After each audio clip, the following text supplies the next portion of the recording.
সকাল সকলে তোমরা কেমন আছো? আশা করছি তোমরা সকলে ভীষণ ভালো আছো আর আমিও ভীষণ ভালো আছি। আমি নিকিতা চলে এসেছি তোমাদের সামনে একটি ছোট্ট আঁকার কাজ নিয়ে, আর তার সঙ্গে আমি চেষ্টা করব তোমাদের একটা ছোট্ট গল্প শেয়ার করার। আমার এই গল্পের মাধ্যমে তোমাদের আঁকা এবং কিছু বলা কথা আমার না নিজের কাছে ভীষণ ভাল লাগে। বেশ গল্প করতে করতে কিছু কথা তোমাদের সঙ্গে শেয়ার করলেও নিজের মনটা প্রচণ্ড হালকা লাগে। যে গল্পটা তোমাদেরকে শেয়ার করব সেটা সম্পূর্ণই আমি ফেসবুক থেকে পেয়েছি। কথাটা আমার ভীষণ ভালো লাগায় আমি তাকে সেভ করে রেখে দিয়েছিলাম যে কোনো দিন আঁকার মাধ্যমে আঁকার সাথে সাথে সেই গল্পটা তোমাদের সঙ্গে শেয়ার করব। এই পৃথিবীটা অনেক কঠিন, এখানে সহজ সরল মানুষের কোনো দাম নেই।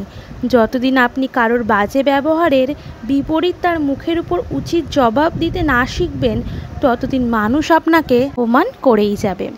অতিরিক্ত ভালো মানুষই দেখাতে গেলেই বিপদ। সবাই আপনার ঘাড়ে কাঁঠাল ভেঙে খাবে। মুখের উপর উচিত জবাব দিলে লোকজন আপনাকে হয়তো খারাপ বলবে, কিন্তু কেউ আপনাকে ঠকাতে সাহস পাবে না। স্ট্রেট ফরওয়ার্ড এবং স্পষ্টবাদী হন। কেউ আপনাকে রুড বলবে, কেউ আপনাকে বেয়াদব বলবে, কেউ আপনাকে অহংকারী বলবে।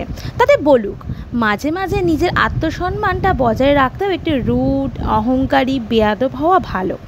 দুনিয়ার সব কিছুর সাথেই আপোষ চলে, কিন্তু নিজের আত্মসম্মানের সাথে আপোষ চলে না। আর ভালো মানুষের যোগ্য যে সবাই হতে পারে না, সবাই তার যোগ্য হয় না। নরম মানুষকে সবাই পেয়ে বসে, যে যেমন ব্যবহারের যোগ্য তাকে ঠিক সেই রকমটাই বুঝিয়ে দিন। দিন শেষে দেখবেন আপনি ভালো থাকবেন।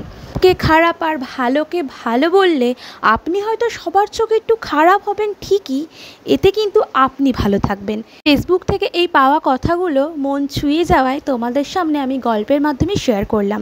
কেমন লাগলো গল্পগুলো অবশ্যই জানিও। আর কম বেশি প্রত্যেকের জীবনে ঘটনাগুলো ঘটে থাকে, তো কোনো কিছু না ভেবে সময়ের উপর ছেড়ে দাও, আর যেটা সত্যি তাকে সত্যি বলতে শেখো।